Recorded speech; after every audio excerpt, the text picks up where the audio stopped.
Hey guys, Bobby Hughes here with Heritage Pride Custom Firearms, the Heritage Pride Urban Homestead, and today I just wanted to show you guys a little video on my chicken coop. This coop, I've done it made an appearance in a update video, a homestead update video a few weeks back, and I've made some modifications to it, just kind of got it more permanently set now, and just wanted to kind of go over the coop with you guys a little bit, and maybe you'll get some ideas from it or whatever. Now the coop itself I didn't construct. It's not a complicated construction. It's just it's like a standard barn frame, but on a small scale. And it was built by the Amish. I picked it up on barter with the chickens. So I got the coop and the chickens on barter. The coop was originally designed as a free range coop. You're supposed to pull it around in your field or in your yard if you've got a big enough yard, and allow your chickens to. They will follow the coop around. They'll go wherever the coop is, and it allows them to kind of graze in an area, free range, and still have the coop and not kill wherever you have them. Because once you have chickens in a confined location, they're going to kill all the grass and everything around it. So this allows them to you to pull it around. The problem was, one, I don't have a big enough area to do that, so my chickens aren't free range. And two, the system itself was really shoddy. It was built very poorly, and the construction of the coop is great, but they skimp on the axle system. And so in the process of moving it from the other location to here, I broke one of the wheels off of it, so I kind of had a lean to it. So I wanted to set it up on a more permanent level kind of foundation, and so what we did was took and removed the axles from underneath it and put blocks on all four corners. And we've got it level now. It's actually bubble line level, so it's good, and I'm happy with that. It looks cleaner, it looks better, it doesn't look as trashy, and it kind of gets it up and gets it level, makes it solid, makes it more sturdy, and that's great. So the coop itself is really good quality. It's just got a shingled roof on it. The only thing that I may be changing here pretty soon is this right here. This is our access for our nesting boxes to get to the eggs, and right now it's built out of just a barn plywood, a barn siding plywood, and all that water just runs down off the roof onto this, and it's not protected. So eventually, I've got some black shingles left over from the thermal heater project, so eventually I'd like to put some shingles over this and make that more protected, and just an all-around better system.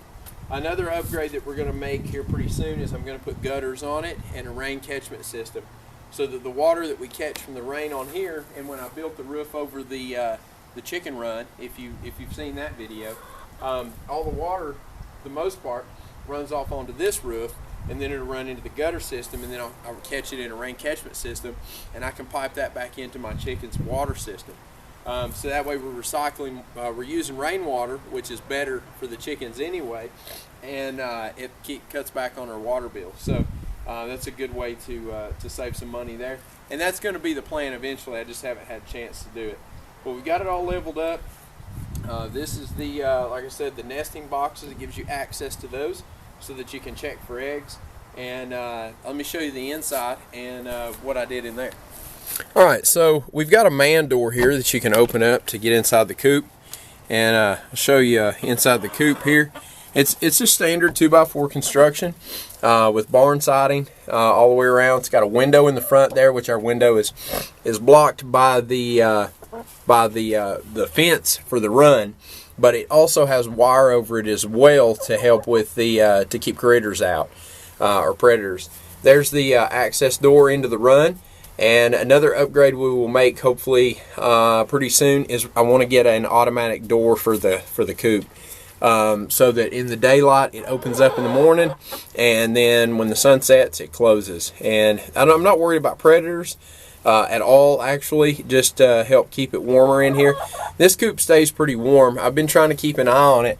One of the things that we did was I installed electric out here. And it's just through a pigtail in ironclad or metal clad. Metal clad comes in there and feeds. Ain't got much room to move around in here. Feeds that right there. That's your switch for your light. and then a GFI protected outlet. And then this right here is a little thermal block. And what happens is if the temperature gets down to 35 degrees, then it fills it via the just ambient temperature, and it'll kick on power to it and turn our heat lamp on. So our heat lamp does not stay on all the time. I don't really feel the need for it. Right now it's nice and toasty in here, and the chickens aren't even in here right now. So when all the chickens get up in here, it really gets toasty. We do have a light that stays on out here all the time, and that is an LED bulb. So it doesn't burn up a lot of energy, but it's good to have white light in the coop all the time. So we've got light in here, we've got heat lamp. If it gets down to 35, it'll kick on, and then it'll kick back off once it gets up to 42 inside the coop. And like I said, I've been keeping an eye on it, and it hasn't had to kick on yet. So, and we've had some temperatures down into the 20s, and no, I guess it just stays warm enough in here with the chicken's body temperature and everything, and all the straw. It just keeps it warm enough that it doesn't need it in here at this point. So that's the inside of the coop. That's their perch they sleep on and crap. And then we've got a little access panel on the other side there that opens up, and a tray pulls out to make it easier to clean.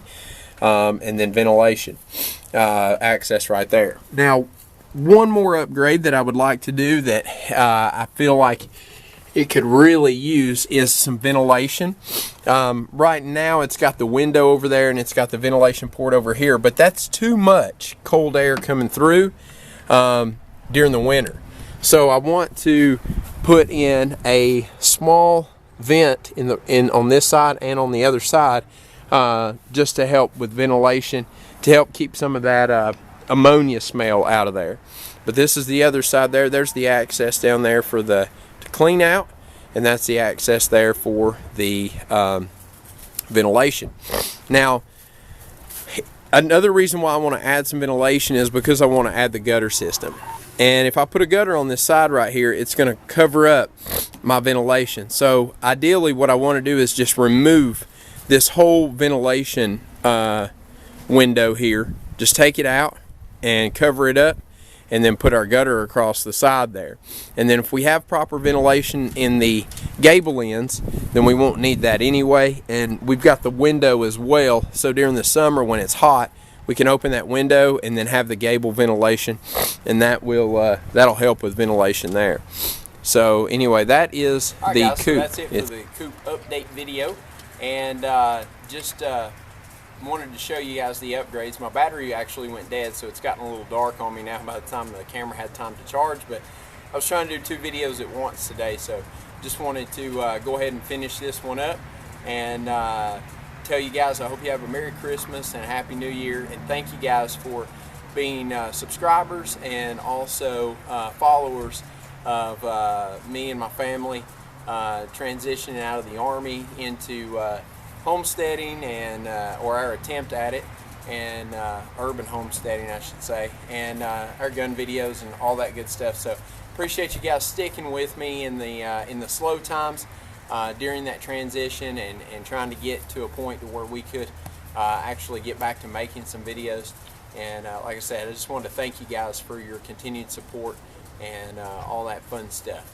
So anyway, if you're not a subscriber and this is your first time watching one of the videos, one of the HP Firearms videos, we do a lot of videos like this. So we've got homestead videos, projects, engineering, carpentry, guns, canning, gardening, everything. So anything you can think of related to being free and our attempt at living off the land and being self-sufficient, this is it. So you know, everybody's got their own definition of self-sufficiency, and you know, I feel like that we have done a pretty good job in the short time that we've had to transition. I've been out of the Army for a year now, and you know, as far as self-sufficiency goes, I own my own business, bring in my own income, and you know, we do what we can here in our little quarter-acre lot to have chickens and animals and garden and things like that. So the gun videos are coming. I know I keep saying that, but they are coming. If you've been watching the gun shop videos, the gun shop's coming along, You know, it's a hectic time with Christmas and everything. Business has slowed down just a little bit here in the cold months, which is a blessing in disguise. Not as much income, but it gives me time to work on the gun shop and get that stuff ready and get caught up around here. So anyway, guys, like I said, if you're not subscribed, please consider subscribing. If you are subscribed, thank you for your continued support. Hope you guys have a Merry Christmas and a Happy New Year. And until the next video, guys, get out there, shoot some guns, be safe, and most importantly, have fun. See you guys later.